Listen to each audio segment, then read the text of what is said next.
Well,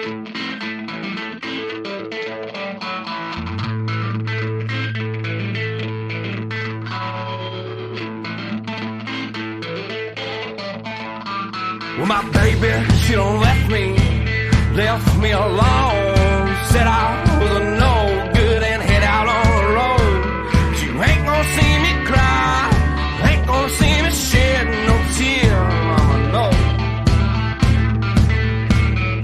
Why would I cry? I got 6 more waiting on that telephone.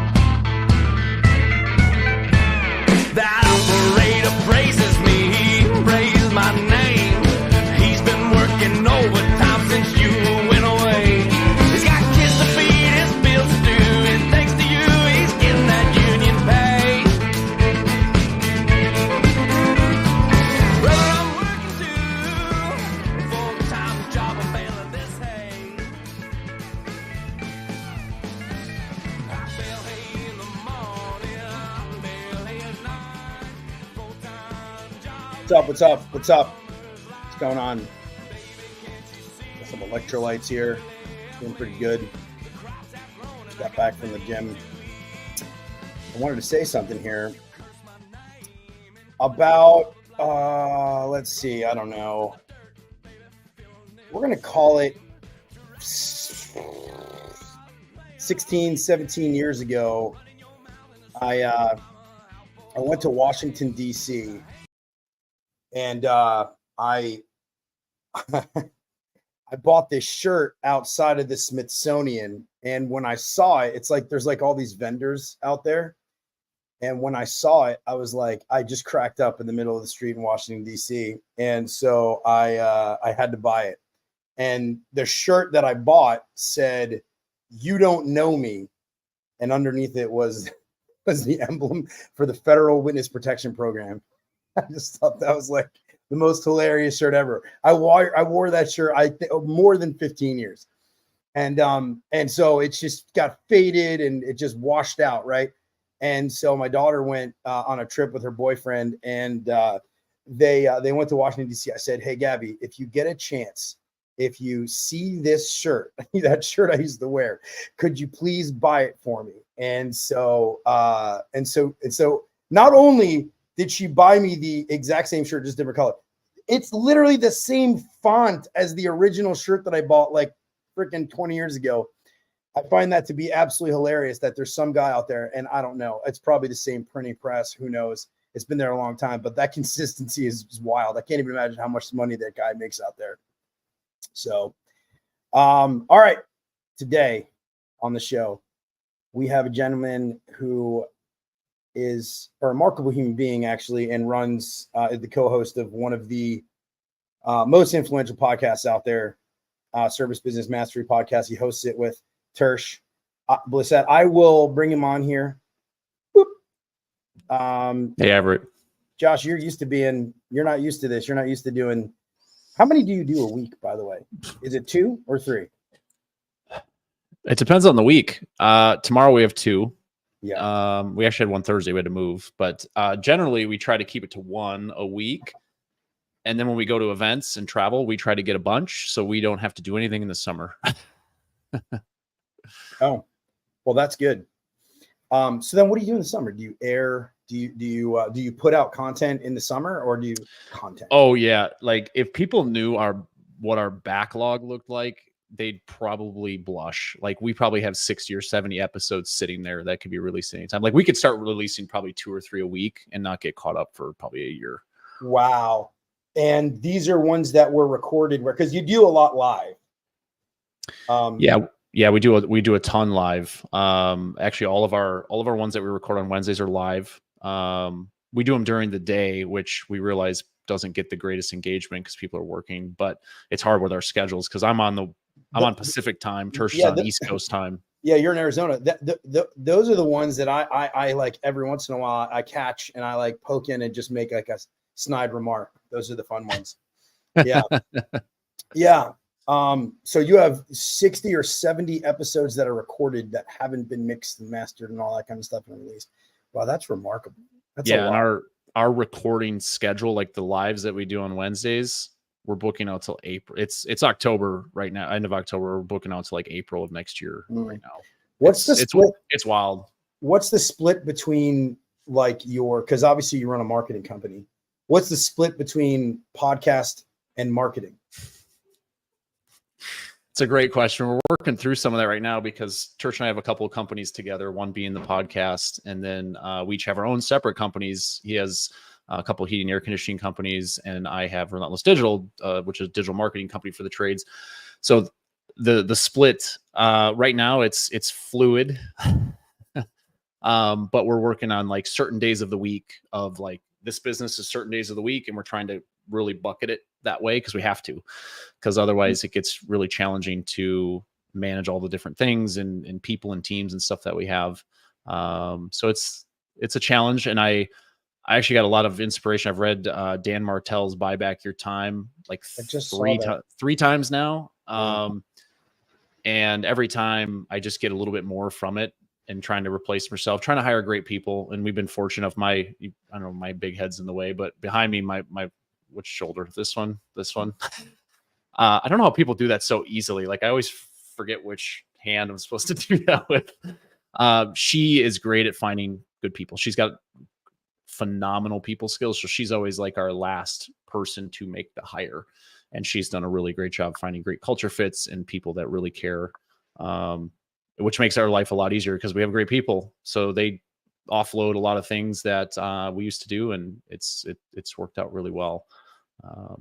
But yeah, it's a fluid thing. Owning multiple businesses, like if you don't have one business that's running efficiently, don't try to run multiple. I see people. I actually saw a post on the Facebook group. I think it was Tommy's group.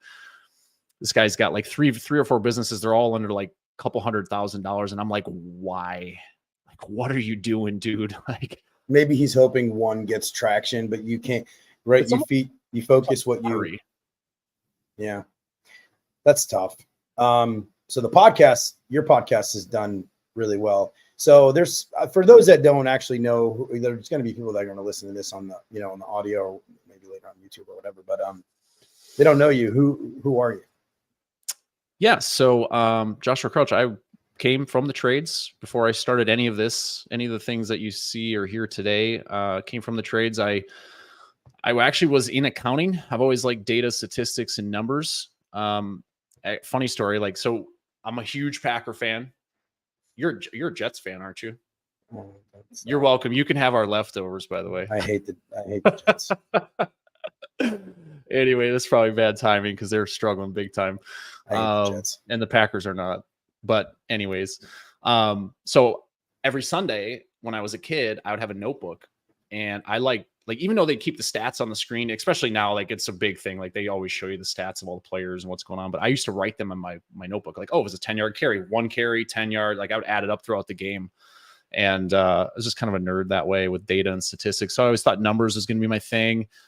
Thought accounting fit that. Realized that was too monotonous for me. I did not like it at all. But it did land me a job as an accountant at a small local HVAC company that was about $1.1 million when I got there back in 2013.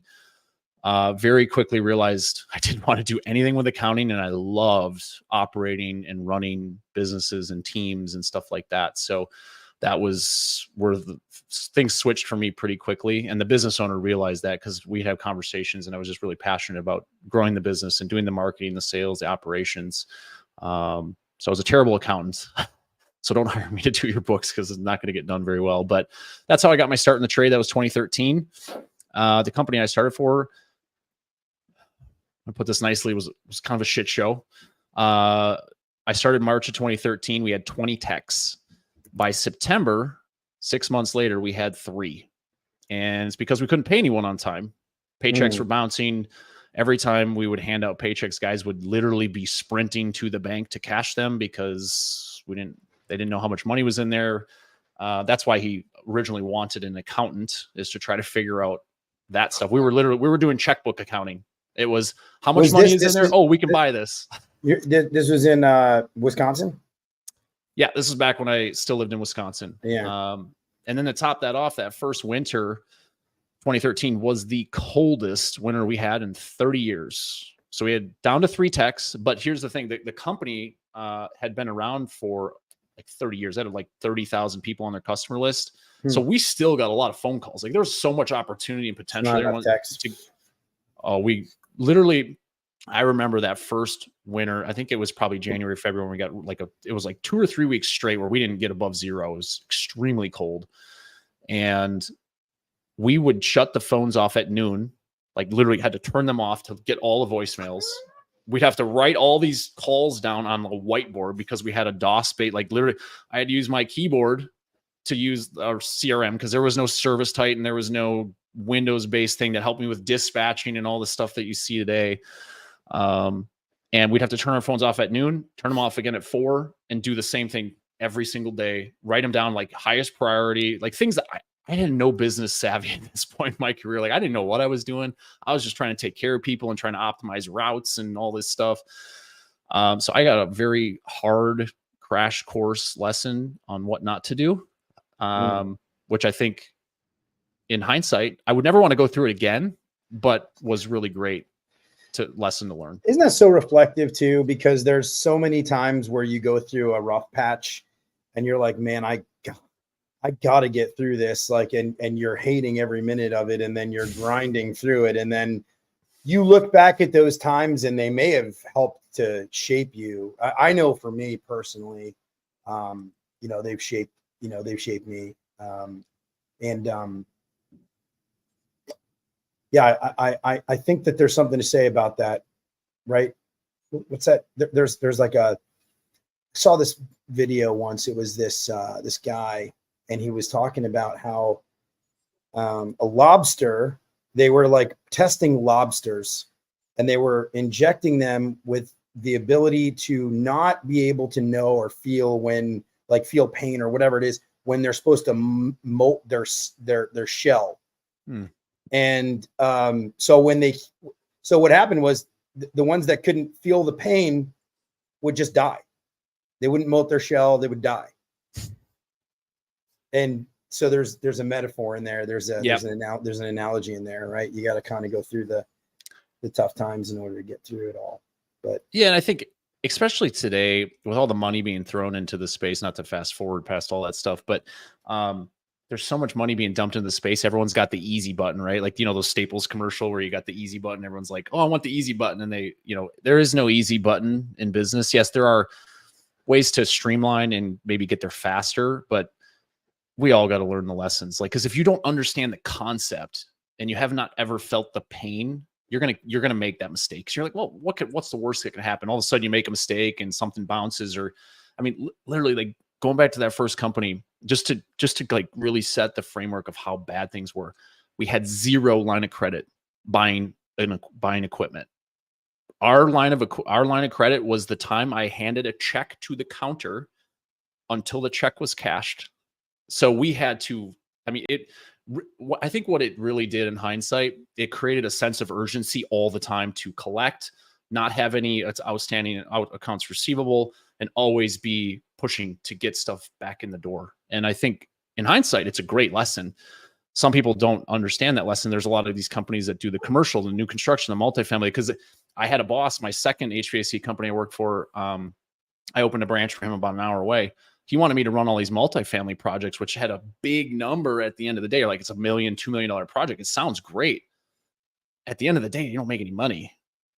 Really, you don't make any money, and you spend all this time and effort on this stuff. So we had a difference of opinion, and that's why it didn't work out there. But you see that we chase these big dollar items, knowing that there's a lot of pain associated with that, trying to collect, trying to get the money. And then we got to try to like rob Peter to pay Paul and all this stuff that goes along with it. And it's just, in my experience, you actually have to manage it even more delicately. The attraction to that is that, you get large scale projects that you can do. You can keep your guys busy for a long period of time. The drawback is you've got net 90, net 120, and then sometimes you don't even get paid until after inspection, and then things go haywire. And the funny part about it is I know somebody that actually tried to do that, and they failed miserably. They were like, it was, oh yeah, we're going to do multifamily and all this other stuff. And it was almost like this commercial, platform. And, really within a very short period of time, they went to go, they tried to then sell the company because they couldn't manage it. And so that's why and that happened a lot in the 90s and 2000. And then all these best practice groups started to train their guys, like get rid of those departments. Right. And so, but now it's interesting because the ones that can manage it and do it really well and are very careful with it can really prosper on it. It's just so delicate to actually manage. And going back on your other point, by the way, I do, periodic, like just consulting and advising work for like, it's really strange. I just get hired for a short period of time to work with like a potential buyer of a business will go, hey, I'm looking to get some insight into the home services business, and they'll hire me for short periods of time to just help them and give them information. And one of these sessions that I did, they actually said to me, like, it's such an easy business.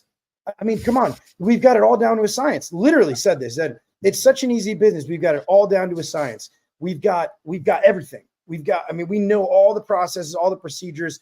And, I'm like, there are so many nuances to this. If you're going to talk about failures or business, it's like, how do you backfill a role, right? Like, what's your recruiting look like? What's your culture look like inside there? Because these guys don't want to work for businesses that, are really, in a lot of ways, are barren of culture. I mean, think about Tommy, do you think about Tommy and these big personalities and whatnot? Why do they attract so much talent?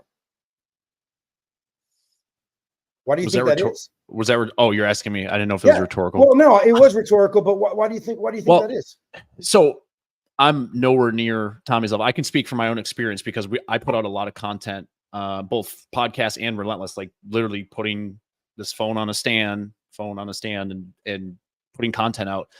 When we have people that come to us during the employee process or our hiring process, people look, especially today, more so than they probably looked in the past, because there's so many places you can find stuff, social media sites, Salary, Glassdoor, all these different sites.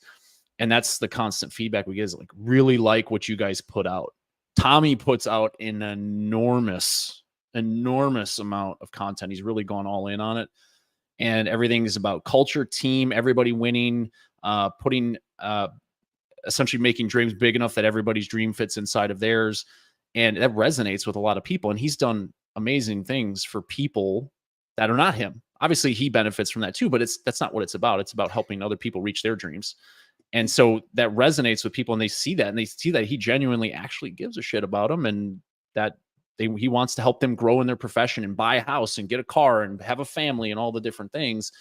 That resonates with people. But I think the thing that and it's getting better, but people are still scared to turn the camera on and talk and give the brand voice and show the human side of their business.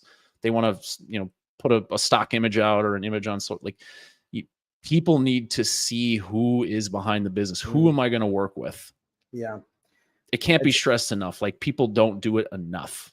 I know it's a crap ton of work. People don't like people that put out really good content. Like, I don't think they get the credit they deserve. It's not easy. It's a lot of work, but it's very valuable. For those people that actually don't are listening and they're like, well, I said Tommy. So Tommy Mello. If you go back one episode, he was actually on my last episode, Tommy Mello. You made me follow Tommy. A1. How dare you? A1 Garage Door. He's really, he's a best-selling author, and he's built like an empire. Anyway. Just search Tommy Mello. You'll know what you're talking about pretty quick. His ads will probably follow you around as soon as you see them. Interestingly enough, I saw some companies that were posting some really snazzy like TikToks about their company. I mean, they were like funny TikToks of these different employees doing different things. And it really, I think it does humanize you. And I think you're right. Like, I think that there's a genuine, like, I'm kind of scared to be like, human. And there's even like a sales process in which you tell your customers, hey, this is how we treat our employees. This is what we do. We make sure that, our guys have benefits and our guys are trained, and, there's like, you add that into your actual like sales pitch, if you will, to humanize the company and let them know, hey, okay, we're a few bucks more. Here's why. We're actually paying for benefits. Our guys actually get paid vacation. Like, we're not slave driving these guys. And so that there's a lot to say about that. And I've heard this now from a number, in some form or some way, that's been involved in premium service companies. When you see all of their scripting, it's all in there. But I think more so now making it humanized, and I guess that's what you're kind of referring to, right? You're kind of referring to humanizing your company, your brand. Yeah, you have to. It's the current, and probably at least for the foreseeable next couple of years, the currency of how to grow your business. Like, here's the thing: most businesses get a ton of great feedback, but they don't share it anywhere. They're either adverse. I had one guy. He was a mobile detailer, and it's not really the avatar for us. We work with primarily HVAC, plumbing, electrical companies. That's because that's what we know. But he had a mobile detailer. He reached out to me. He had like 500 reviews. He had a perfect 5-star rating on Google. He's like, I can't grow my business. I'm like, well, first of all, certain businesses need to be on social media. Anything that is visual, mobile detailing, like windows and doors and some of that stuff, painting, anything that's a visual service in the trades needs to be on social media, because people want to be like, expect like bathroom remodeling. People want to see like, what does it look like? And this guy, because of his own personal bias, did not have social media. He's like, well, it's affecting our youth. I said, I understand, but one person is like, there's certain things you either want to grow your business or you don't, and you're going to make excuses. And I understand that everyone's got personal bias. Who's reluctant? Is this like a certain type of person that's reluctant to do that kind of? Yeah, well, it's because of it's because, like, social media harm is it's true. Social media harms our youth, but every parent has that decision to make. Like, one person cannot stand up and is going to take down a behemoth that's a almost $1 trillion company at this point. It's not going anywhere. And anytime anybody searches anything, they're like, let me look at their Instagram page. Let me look at their Facebook page. Let me see their Google reviews. Yeah. Well, and that was my advice to him, because he was in his 50s and he's like, it's getting harder to move around, and I want to be able to either sell the business or do something with it so he can make enough money so he can retire. And I'm like, well, you got a choice to make. You can either take your own personal bias and do nothing and continue to do what you're doing, or you can grow your business to a point where you can actually hire some young kids to do the mobile detailing for you. And, sometimes people just need to hear it in a certain perspective, but you have to put yourself out there. We live in a world where there are so many distractions. There's so many things popping up at us every single minute of the day. If you are not promoting the good things that you do, now I'm not saying everything. Like, there's some people that I've seen that, they'll do the, maybe I wouldn't say necessarily see it, but you hear that they're doing like a furnace like give away a furnace to an elderly person or someone that is in need and stuff like that. You don't always have to publicize that stuff, but the stuff your team says about you, the stuff your customers say, your Google reviews, the things that they send in via email, screenshot and share it, because that's the only way anyone is going to know it happened. Like, it's great for you personally, but share it with your team. Like, I share stuff in our Slack channel with our team. I literally shared one today. Somebody reached out and, like, because our core focus, which is essentially like our mission statement, is to be the most trusted digital marketing company by 2030. And that happens by having great, honest conversations with people every single day. It's one conversation at a time. And the guy just started a plumbing business, wanted to reach out. He's like, heard a ton of good things about you guys, but he doesn't hear that stuff if we don't talk about it. We don't share it.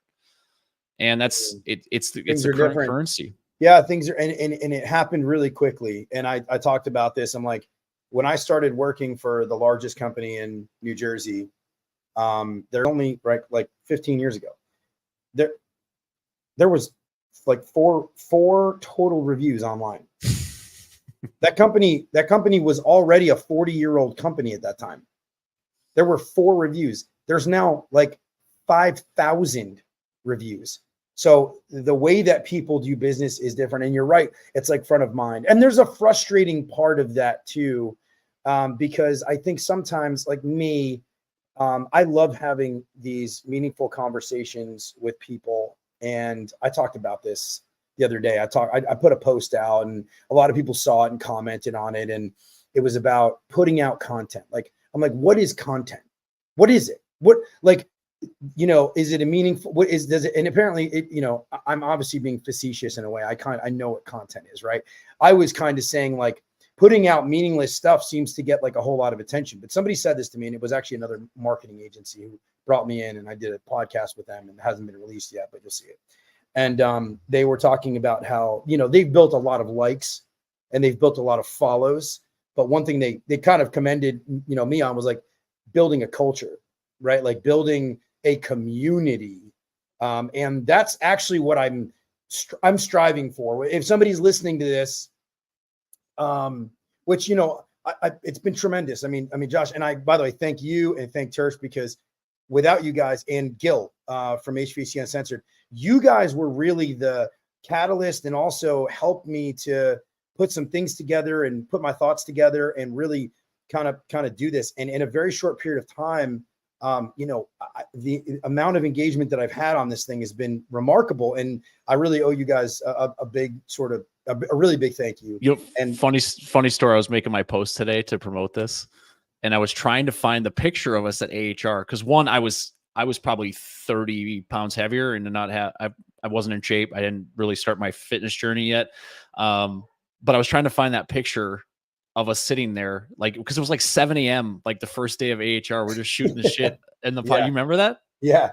That was. I don't even remember what the topic was. We had a good time though. I know that it was like the opening of AHR. It was quiet. It was awesome. It was late. It was early. It was early in the morning. It was very. What are you doing now for to keep so fit, man? You've been really fit.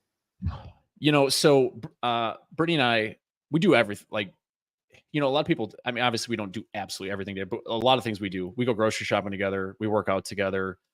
We travel together. I wouldn't have another way. Like, sometimes when in life, if you find the right partner, the right person, you want to spend all your time with them. We're in business together. But we have tried, this is back when we lived in Wisconsin, living in, you can probably attest this, maybe not so much because it doesn't get quite as cold in New Jersey, but when it's gray and it's winter and the sun doesn't come out for a few weeks and it's cold, it is very difficult to want to get up and work out. You want to layer up. You don't want to do anything, and you want to sit and binge, and you want to eat, and you just unhealthy. And Wisconsin is known for beer drinking. It's known for fried food, cheese. Yeah. Like, we're just known for a lot of unhealthy things. And that's just speaking of culture, that's the culture of Wisconsin, if you will. Yeah. It's harder to stay in shape. So you move to Arizona and now you can have outside all the time, except when it's 125 degrees outside. And even then maybe you are. Well, we're very fortunate that we were able to do that. Our company is entirely remote. We have people all over the U.S. Even we have some U.S. team members that are traveling abroad and living in like Spain and Australia and stuff like that. But we wanted to move here because it's sunny 330 days a year. It is hot. It's finally cooled down here. It's the end of October, and it's finally like 72, 75 or so. Yeah, dude, it was like 88 degrees here in Dallas today. Or 80 degrees here. It was 87 or something like that yesterday. When we were in Dallas last week, it was awesome. Like it was 90 something. Yeah, it's really warm. It is a difference, by the way. And it is very cold in New Jersey. It's like 5.5 months of winter. And yeah, maybe it's not as cold as Wisconsin, but I knew somebody from Minnesota who said the coldest they had ever been was when they moved to New York City. And just the whipping wind off the Atlantic is just nuts. Okay. It's very windy. It's kind of that wet cold too, right? It's terrible. Yeah. So it's a grind, and it's gray. It's gray. It's very depressing. Like the seasonal depression thing is totally a thing. Like regardless of, it's a thing. If you haven't lived it and you don't, it's a thing. The sun, definitely, the vitamin D, all that stuff, that helps a lot. So it does help with happiness. I truly believe that it helps with happiness. Like, it does. Our moods have been so much better since we moved here. No, less mood swings, just less issues. So January of 2025 will be 2 full years that we've been working out, but we've tried the gym by ourselves every January, like clockwork. It's like, we're going to go back. We go back for a couple weeks and then we just stop. It just doesn't work out. So we finally decided, okay, we're really going to do this. We're going to hire a trainer. We are going to put it on our calendar. So there is no moving it. Like, obviously we miss it sometimes when we travel and stuff, but there's no moving it. Like, it is on our calendar the same time every week. So Monday, Wednesday, Friday, we go see the trainer. And then Saturday, she kind of brings some of her clients together and we do a HIIT class. So 4 days a week, we do that. And then just about every single day, we've made it a kind of a goal and a fun thing. We both have Fitbits to get 10,000 plus steps a day. A lot of times we walk together, and those walks are great because we get to talk about business. We get to talk about life, kids, dreams, aspirations, things, all kinds of things. It just depends on wherever the mood takes us. But like this morning, we went on a walk with our dogs. We went about 2.5 miles. But every day we try to find a break. If we have a break in the middle of the day, we're going to go take a walk, even if it's hot out. There's no excuse. We try to average, 11, 12,000 steps a day, which is about 5 or 6 miles. And when you start doing that stuff, all of a sudden you start paying attention to the ingredients in your food. You start shopping for better quality stuff, grass-fed stuff, pasture-raised egg, like there's so much shit in our foods. Like, Yeah. I've gotten I never used to use TikTok much, but I use it for it's funny. My TikTok feed is all like health stuff. And then my Facebook reels are all like funny, stupid shit. Like, so you know where to go for what. The algorithms are they're apparently trained very well, where this is the stuff I like here. This is the stuff I like here. But it's just constantly evolved. Like, so now we shop at Sprouts. We go to a butcher, farmers markets, things like that, to get really good quality foods and not the stuff at the cheap grocery stores. It's a lot more expensive, but it's worth it. You can also buy less of it too. So like you don't necessarily, yeah. So I just came back from New Orleans. So my wife and my daughters, they all went to the Taylor Swift concert. It was nuts.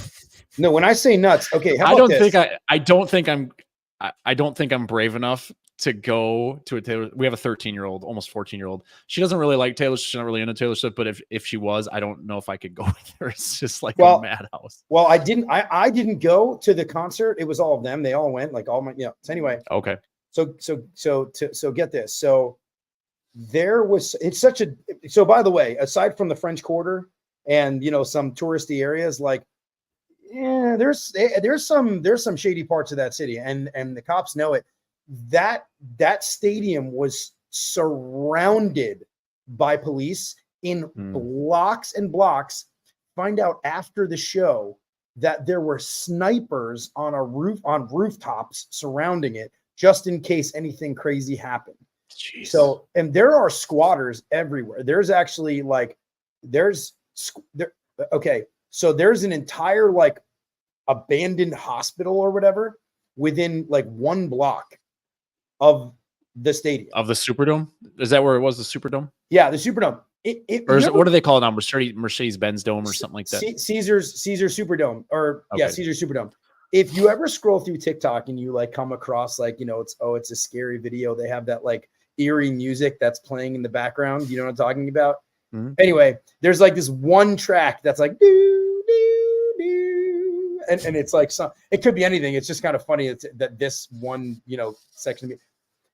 Dude, as you're passing by this hospital, you can see people inside the hospital squatting. I mean, it takes up an entire city block. It's vacant, and I don't know what it's doing there. They shut it down for whatever reason. It's literally like a zombie apocalypse. It's nuts. So I noticed that. Did you? I don't know did you go downtown in Dallas when you were there at all? Yeah.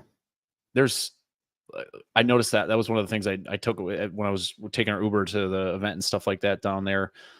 There's a lot of homeless people, a lot of trash, a lot of stuff that you wouldn't expect. Like, you think Dallas, you're like, oh, it's a booming Dallas Fort Worth. It's like this hot spot, but there are spots like underneath the bridges and stuff like that for sure. It's gotten way worse since I've moved here, but it's nothing like it was in Austin. And it's, is it worse than Austin? No, but if you most of the cities absolutely, like, I mean, it's beautiful. I mean, there's very clean, all the suburbs really nice. But yeah, no, it's there's a little bit of that. They had a really big problem with that in Austin, and they had obviously there's different cities and whatnot, but where the weather's nice. I mean, so go backwards here. So how did the marketing happen? Because you went from being an accountant, being in a business, learning the operations, and then like what? How did you springboard into marketing? So I've always liked marketing. I went to school for a short period of time. College really wasn't for me. I did some classes and stuff at a local tech school for marketing. I grew up in a small family business. I was in martial arts, taekwondo, from 5 years old all the way up until about 30. I ran a couple schools for my dad. So we always had to make like our own flyers and, do some of those things. That was before Canva and all that stuff. But I always had to, marketing was something that was always, I had to do because I knew you had to grow.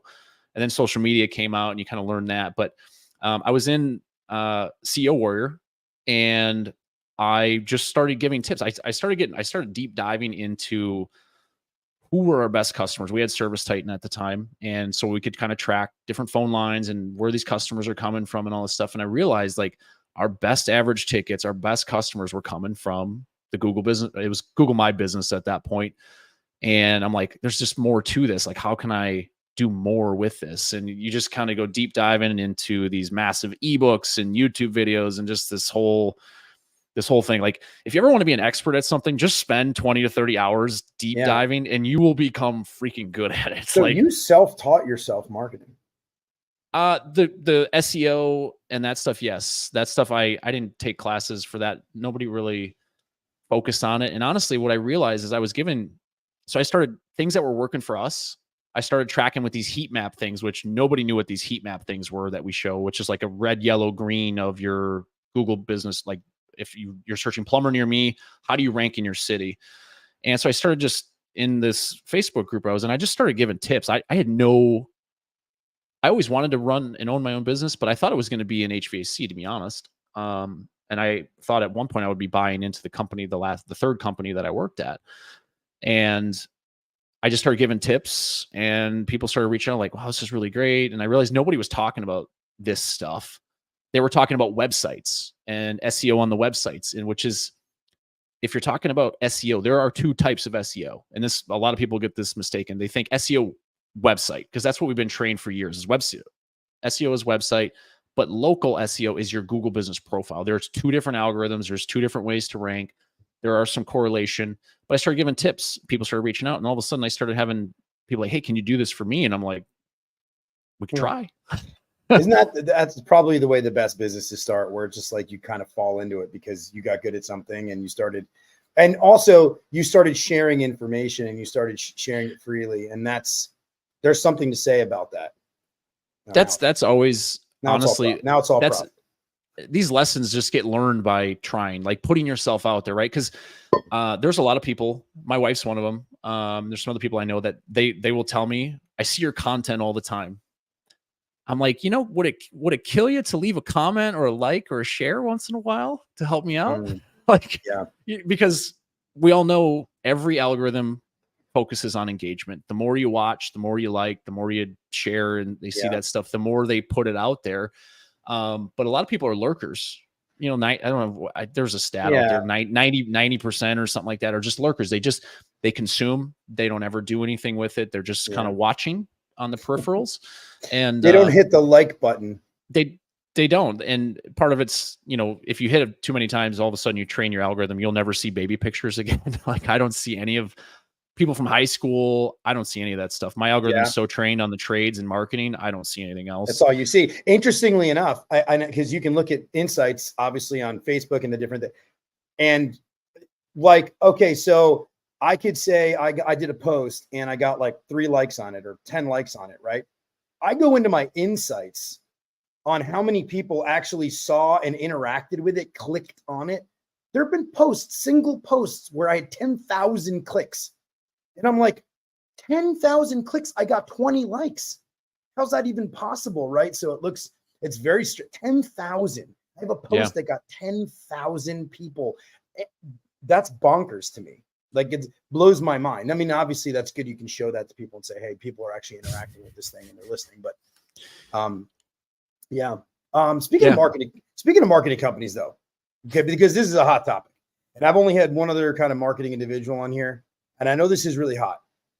Tell me, I need to hear this because this is going crazy. Everybody's a freaking marketing company. I saw, HVA Chicks, Jennifer Manzo, who I'm going to be doing. She posted yesterday. I'm doing a true crime podcast with her, or at least I'm going to be a guest on her true crime podcast. Which I love true crime. Anyway, so she posted something saying like, if one more effing marketing company tries to get in touch with me, I swear to God, stop sending me DMs or whatever it is. What the heck is going on? What's with all the noise? And let me ask you this. Are there popular ones out there that you're like, no, this guy's a freaking hack? Or are there, like, what's your thoughts on this? Yeah. So that's the playbook. Hold on, before you answer, Doug Wyatt. Oh, hey, he Doug. owns, What's up, buddy? oh, you know Doug owns Oh, Synergy Doug, Learning Doug, Systems. Doug and I are fast friends. We actually, I went He's to great. his CSR coaching thing in Dallas with Service Nation with Tersh in April.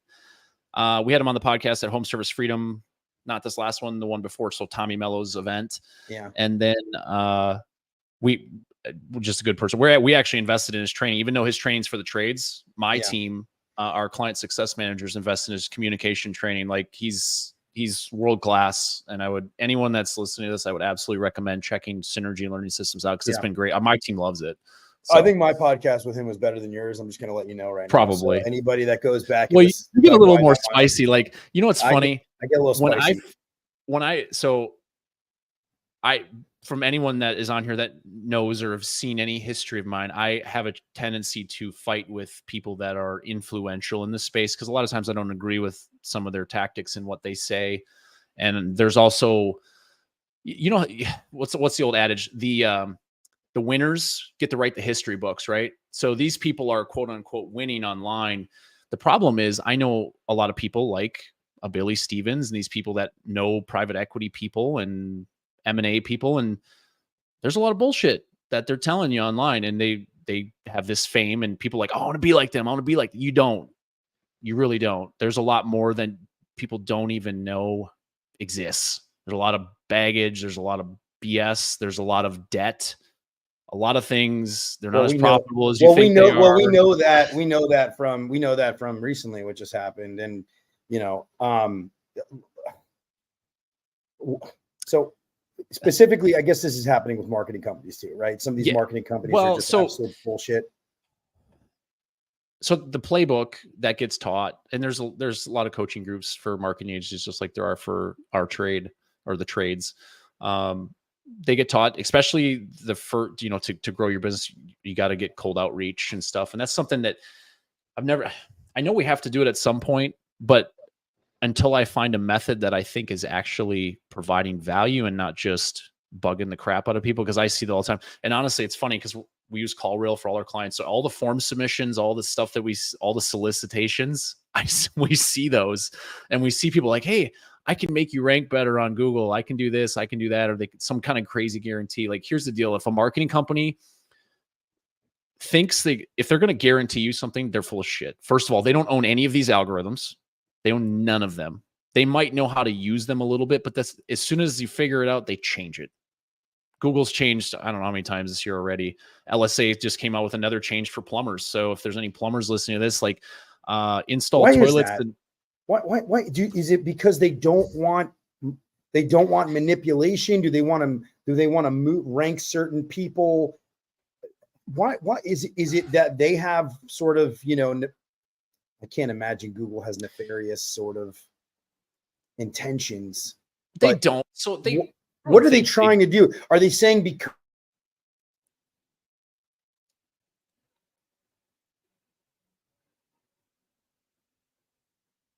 Everett, I don't know if I froze or you froze. Can you see me?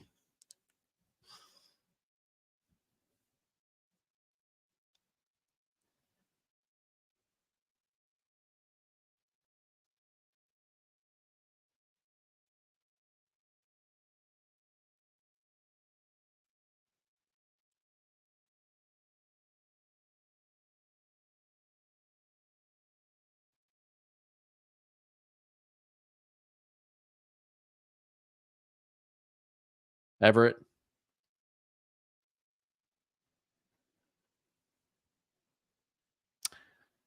All right, so I'm on by myself because I think Everett froze and got kicked out of his own show. So I wish I could see some of the we got a lot of comments too. Doug, I wish I could add you on here just so I have someone to talk to. I guess I'll just continue to talk until Everett comes back. So I'm pretty good at filling some dead air space. So his question was about marketing agencies and the outreach and why that stuff happens.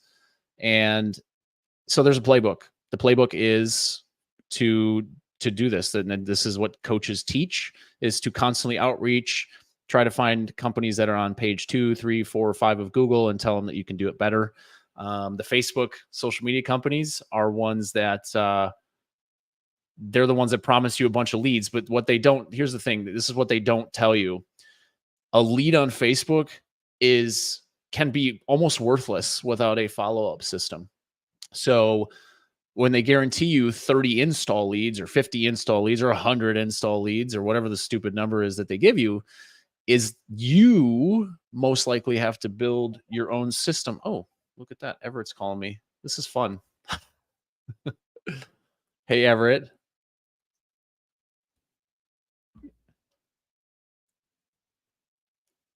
Oh, you totally cut out. Well, I'm just talking, man. I'm talking shit about you right now, and everybody's listening to it.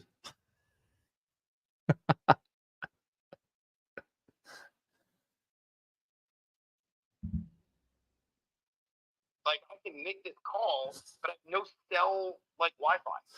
I can't even, I'm like, because I have a hotspot, I can't even connect to anything.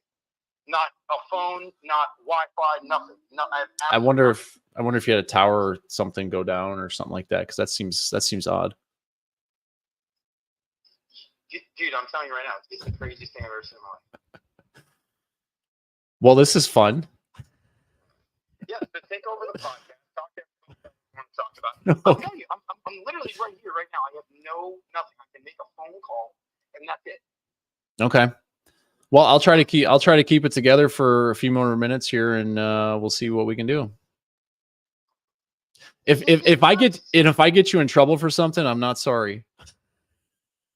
No, this is absolute bonkers. I'm like, I'm on different sites and I can't even nothing. Okay. Yeah. We'll see. Yeah. Let us know that I'll try to get on a little later on, but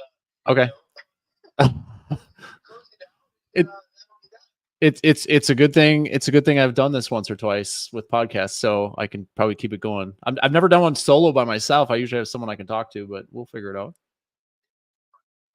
All right, sounds good. Thanks. Cool. So I get to hack somebody else's podcast. This kind of feels special. Hopefully, there's at least one person out there watching. But anyway, so back to digital marketing, because this is always a hot topic, and I know the term gets put in quotations a lot, marketer. There's a certain connotation when the word marketer comes up, and I feel like it triggers a lot of people in the trades. And it's interesting because I come from the trades, and I've had to hire marketers, and I've seen all the tactics. I still get hit up, even though we're an SEO company that does our own SEO, that people think they can rank us better. So it happens to all of us. It doesn't matter what industry you're in. A lot of it's templatized. A lot of it's hired by third parties. One of the best things that I ever did to get rid of the noise in my inbox was hire an executive assistant. My executive assistant is in charge of my inbox, my calendar, and what I see.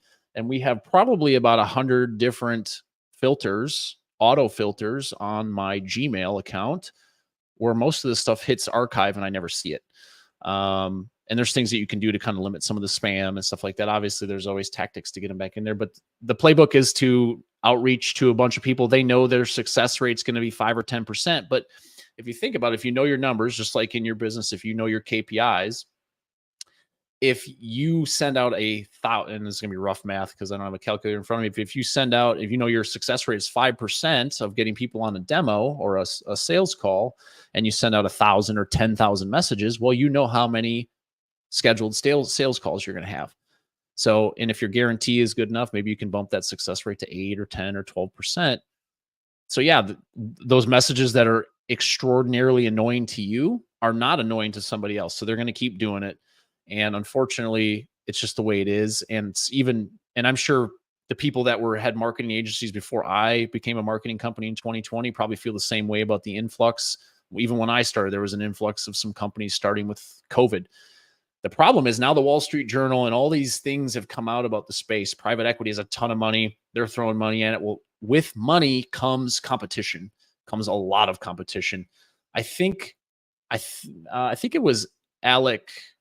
Alec, if you ever listen or watch this, I can't remember how to pronounce your last name. He writes the Home Pros newsletter. I think it was him, but there's some like 90 or 93 different equity companies that are in the home services space specifically. So pretty much HVAC, plumbing, electrical, roofing, pest control, things like that. With that amount of money, with that many millions, and you look at the tech companies, how many AI companies have come into the space in the last 2 to 3 years? A ton. Literally, Doug, who commented on here, we were at an event and we ran into a company we never heard of. They're called Broccoli. Never heard of them before, didn't know what they did, but they had a massive booth and they just got a bunch of private equity money to help promote their business. And that stuff happens a lot, and it's happening more and more frequently. And I know we were actually going to, Everett and I talked ahead of time, we were going to talk about private equity a little bit because it is a constant topic. It's probably not ever going to go away. It's starting to dampen a little bit some of the excitement and some of the money, but there are a lot of good private equity companies. There are also a lot of bad ones. A lot of the bad ones you don't hear anything about because they have good lawyers. They have good NDAs. They have good things in place to prevent the word getting out, and some of the practices and things that are in place. I can't go into too much specifics with some of that stuff, but just know the best thing, if you are ever going to sell your business, get a broker like SF&P, like Patrick Lang. Get some of these people that can help fight for you and make sure you get the right deal for your business, because they know the players, they know the game. You don't. Don't act like you do. Don't worry about the commission they're going to make, because they're going to make you at least that much money, if not more, by hiring a broker. So that's my unsolicited advice. Just know that there is a lot of bullshit behind the scenes. The people that know. And because of Service Business Mastery on our podcast, we get to hear a lot of the stuff. I just know that everything we try to do and try to put out is to help the small business owners, the guys from 0 to 10 million that are trying to make it to that level to grow their business. Try to put out good stuff for them. Try to put out great content. We try to give them the lessons and things that we've learned. Tersh and I have learned Tersh has been in the trades for 20 years. I've been in for almost 12. So almost 30 plus years of experience. We try to put that stuff out into the world so that way we can try to help. And the best thing you can do is ask questions, though. The one thing I wouldn't focus too much on is asking questions in really open Facebook groups. There's a lot of BS in Facebook groups. I try not to get sucked in to the Facebook group stuff, but a lot of times there's so much bad advice I can't help myself of trying to get in there and try to give people like actual real world advice that actually worked. And a lot of this is marketing advice. I get pulled into those a lot. Find a confidant, someone that you trust on these things, whether it's me, it doesn't have to be me. It could be someone else. There's great people in the marketing space that can help you, but find someone and ask them questions, someone that actually lives and breathes this stuff every single day. Because if you ask contractors or you ask people that, I think Everett's coming back. If you ask people that don't know or they think they know, you're going to get a lot of bad answers and it's going to set you up for failure. So I'm just giving all kinds of unsolicited advice, whether you guys asked for it or not. So hopefully somebody listening to this is finding some value from any of this. And hopefully Everett is coming back here, so that way we can kind of continue our chats.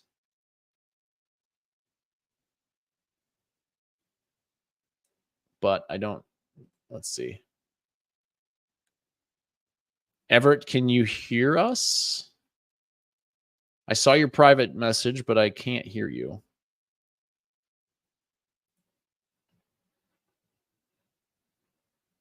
So maybe not.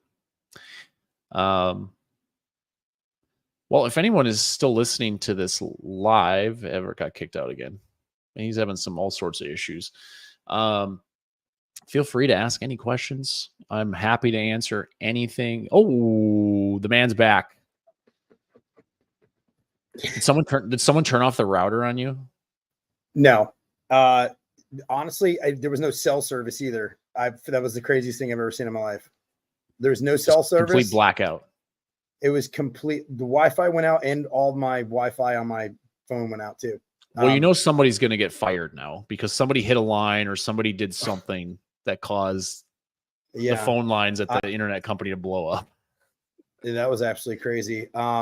So, I mean, we're at the end here. I mean, but I was listening to you because I was actually in a backstage studio as a guest, and I realized that if you're not the host, you can't accept people in. So I'm sitting here. I actually commented. I know you said let me in. I'm like, I don't think I can. I'm just sitting here just talking. All right, before we go, I have to ask this question because I ask it on every single one, and I'm actually doing a mashup of all these ones right here. Okay, that was bonkers. Okay. Wait, Doug asked the question. What are the best ways for contractors to know if they're being promised things that aren't possible by digital marketers? It's a good one. I think that goes back to, and we briefly touched on it. Guarantees are fool's gold in marketing. None of these marketers own any piece of any algorithm, whether it be Facebook, TikTok, YouTube, Google, obviously. The stuff changes all the time. Like, you guys can't even fathom how, like, you guys will hear and see updates from marketers like myself about like big changes, but there's little tweaks happening all the time. So if they guarantee you something, that is a sales pitch and you should run. The people that you can trust are the ones that are going to tell you, I can't guarantee you anything because, and that's having that honest conversation, I think is a lost art when it comes to some of this stuff. Because we as a society tend to lean into like the big thing that's thrown in our face, that's flashing lights and it's super shiny, especially with all the AI tools that are out there today. So we all want to, oh yeah, we want that thing. And it's, oh, this is going to change the game for me. Well, most of this stuff, it doesn't really change the game for you. It might make you 3% or 5% better. Thanks, Kevin. I appreciate that. But it's just, don't fall for the guarantee. Like if they're guarantee you a certain number of leads, I kind of briefly, when you walked out, I mentioned this about the Facebook stuff, because this is the one I see it reposted by contractors, or they comment like, oh, I'm going to guarantee you 100 leads or 1,000 leads. You know, where's the number stop? Well, the problem is that, yes, it is easy to generate leads, but that does not speak to the quality of the leads. Facebook, for instance, is notorious for generating leads super easy and super cheap. Most of the time, the leads are very suspect, like a lot of spam. You have to reach out to someone 10, 12, 15 times, or they mistakenly filled it out, or they sent it because those Facebook forms where you like your stuff autofills. For instance, my phone number that's connected to mine is like 3 phone numbers ago, like 10 years ago. So if they try to reach out to that number, I have no idea who has that phone number. It's not me. So like there are things that Facebook tries to make it easy for people to fill out forms so people can do business and get leads, but the leads aren't necessarily the best quality. So the good companies know how to set up systems, mostly automated or maybe some version of AI and automated, to follow up with these people over and over and over again, essentially until they say F off or no or stop. And you have to have the system. Everything always comes back to operations. We do for whatever program clients sign up for, we can have 2 clients on the same exact program, different markets. We do the same exact work. We can get the same exact results. The ROI for one company is going to be 30 or 40x. The other one's going to be 5. And the difference comes down to your business and your operations, no matter what any marketer promises you. And your market plays a role, right? Like that, it has to. Am I wrong? The market that well, you do. Well, it goes back to the principles that we learned. Like, are you priced right? If you're not priced right and you're hiring marketers and you're hoping that they're going to make your business blow up, you're looking at the wrong thing. Like, you have to take care of yourself and your business you have to get your shit straight before you can hire someone to make it better. And all too often, and a lot of times we don't work with companies under $1 million because we've tried. There's been some success stories we've had where people started out with us and it's been great, but a lot of times they don't answer their phone. Their CSR is and I'm only using this example and I'm not going to mention any names, but is their wife is cranky as hell on the phone. Yeah. Who is this? Like it just, or they don't even mention their company. There's no, and Doug knows what I'm talking about because Doug listens to hundreds of thousands of these calls a year. I've sat through one of Doug's trainings where he's played that like the wrong way to answer the phone. Before we get going here, I want to ask you a question. This is something I ask on every single podcast episode. What is one experience you've been through with a customer that is so profound that it lives with you wherever you go? It's funny because you told me you were going to ask me this ahead of time, and that's the only question you told me you were going to ask. I ask it on every single episode. I ask you on every episode because I would like to hear, because sometimes these things, when they live with you, it actually moves you. It becomes part of your why, and I love to hear part of people's why. It helps me to humanize them. You're talking about posting on social media, showing the why of different companies, of the internals of companies, to get a human aspect of it, get a human element of it. I would love to know. 3/4 of the reason why I even did this podcast, because I wanted to hear these stories. I'm inquisitive by nature, Yeah. So I'm probably going to disappoint. I don't have one story that stands out to me. Just because I don't dwell on things. I move very quickly. So the reason our company's name is Relentless Digital is because if I can't find the answer today, I will just keep searching and asking questions until I do. Being from the trades and then going into marketing, like there's, a lot of contractors, and I know this is one of the pain points because I've heard it, I don't hundreds of times at this point, is marketing companies are slow to respond. And it's because they're cut from a different cloth, right? Like when you're behind a computer and you got a bunch of emails and stuff, like it doesn't seem that important to you. When you're in the trades and when it's 95 in Wisconsin, which is super hot in Wisconsin, or 115 in Arizona, it's fucking hot. Like you have to get shit done. You don't have a choice. You just got to make it happen. I remember that cold spell I told you about, literally throwing furnaces in my air conditioner, running in my truck. Sorry, I'm getting all worked up here. And literally running around southeastern Wisconsin, dropping furnaces off, picking furnaces up, going to supplier. Like you just make it happen. And I think the trades teaches you a certain sense of urgency that sticks with you. That sense of urgency has carried over into what we do today. And I think that's why our client success managers, our internal team, everybody knows if you don't answer at a certain time frame, I'm going to follow up with you. Like it's not, and I'm not rude about it. I'm not an asshole. It's just, I want to know. And I set up systems like Boomerang for my email. If I follow up with somebody and I don't hear back, I actually, I met her in person at Nexstar Super Meeting, their partner program lady. She made a comment to me once about a year ago. I kept following up and I wasn't trying to be rude. I was just, hey, just trying to get a partner program, get some information, see if I can get in, all that kind of stuff. And I follow up and I boomerang it back to myself every couple of weeks. And I'd follow up with her and I'd follow up with her. She finally got to the point, like, I can totally see why the name of your company is called Relentless Digital. And she kind of got angry. I met her in person and we thawed the ice since, but those things stick with you. But here's the thing. People don't ask enough for what they want.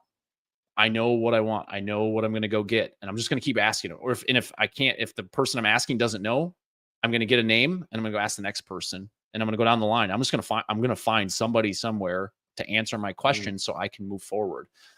And I think there's not enough of that resolve in people. They get like one door slammed in their face and it just stops. They just don't, oh, okay, well, I'll move on to something else. And they don't continue. And I think more, especially the economic times we're in right now, where we're kind of in this like recession-esque time, whatever we're in right now, whatever we're in. Nobody really knows. And I think people are too scared to say it. Ridiculous. Yeah. So you got to keep asking. You got that grind, that hustle, all those things. Like I don't necessarily subscribe. I don't work 16, 18 hours a day. Doug does. He's nuts. But 23 hours. He sleeps 1 hour and I believe that. I believe that. But you got to go for it. You got to keep asking. Don't let it go. If you feel strongly about something, just keep going to get it. So I know I didn't answer your question. But no, you did. No, you did. You did. Like I'm visualizing you dropping off furnaces and running around and dropping off stuff. And like, it's like, go. And that's impactful. That's impactful. It sticks with you. And I resonate. I resonate with that. I remember going out in snowstorms and ice storms and everything else to, go to people's houses. I just remember this for such a long time. So it does resonate with me, man.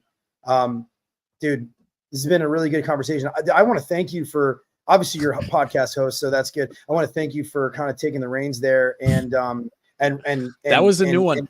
That was a first. That was so strange, dude. Everything went out. Everything. I couldn't even get on the cell phone. But I really appreciate you, dude. Thank you to, anybody that, commented or whatever it is. And Josh, so this is the part of the show here where you can plug whatever you want right now, man. Go ahead and just plug away. What do you want to plug? Yeah, honestly, for me, if you're a business owner and you're listening to this, tune into Service Business Master. We try to give away. We have hundreds of episodes. Everything, and like ours is not specific. Like some podcasts are very specific on like marketing or sales or whatever. And there's great podcasts out there for that. We got life coaches, we got marketing, sales, technician training. We got Doug's been on there. We got guys like Tommy Mello on there. I mean, we try to really anything you want to know. We're connectors. So if you want to know about a software, Church and I've used most of them. So ask us questions. We love helping. We have a course in a community if people want to learn how to build automations with Zapier and have their tool and tech stack talk to each other. Just ask us. We'll help you. And if we can't help you, we'll point you to someone who does know how to help you. I appreciate you, man. Really do. This is a great episode. All right, guys. Till next week, I got a bunch of episodes. Actually, I have that I've recorded that I have not mixed and put out. So you're starting to feel that. You're starting to feel it. I do. My big one now is I got Ken Goodrich. I did an interview with Ken Goodrich a couple weeks ago. So looking forward to it. All right, guys. Awesome. Great times. See you later. All right. See you guys.